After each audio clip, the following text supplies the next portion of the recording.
How did you get started in this work?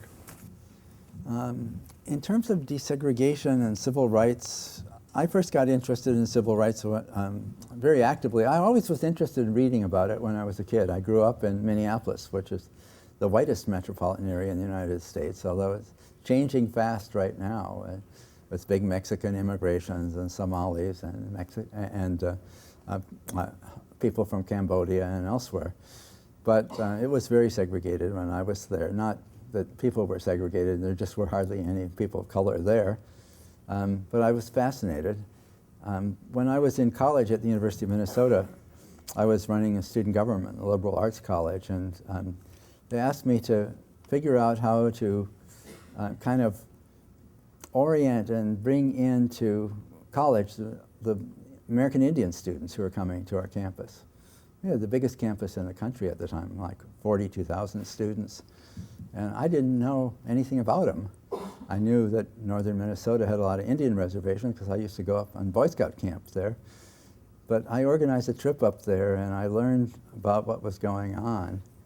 And then I got deeply interested and organized a kind of student volunteer project from colleges in Minnesota where we went up to reservations and lived there and so forth. That was a very formative experience for me. It made me realize how deep racism was and how devastating it was, because we'd see kids who were first, second graders. They were exactly as excited and happy as any kids you'd see any place, but by the time the kids got to be 11 or 12, they were sullen and they were negative and they were hostile and they were detached from school and they were going into these little border towns along the reservation, and they were extremely treated very, very badly, and they reacted in kind.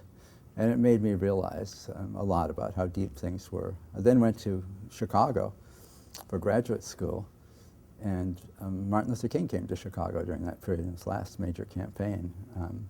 And I used to go to the school board meetings. There were huge fights going on over segregation of schools, which was extreme in Chicago. It was the most segregated city in the country in many ways. And I got engaged in that, and I decided to write my dissertation about enforcement of the desegregation and equalization of the South under the Johnson administration. And one thing led to another, and after a while, although I was writing in other areas as well, people began using my stuff in cases around the country. And then they began inviting me to come into the cases. The judge in Los Angeles called me, for example. He said, you know, both sides are using your writings. What do they mean? Can you come out and help me figure out what to do here? That began to bring me into this issue in many, many ways. And if you know how careers unfold, one thing leads to another, leads to another, leads to another.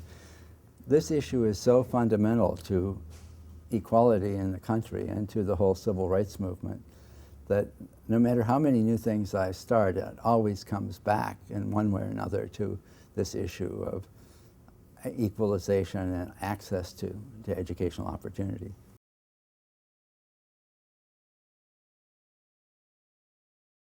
For more information, visit hightechhigh.org.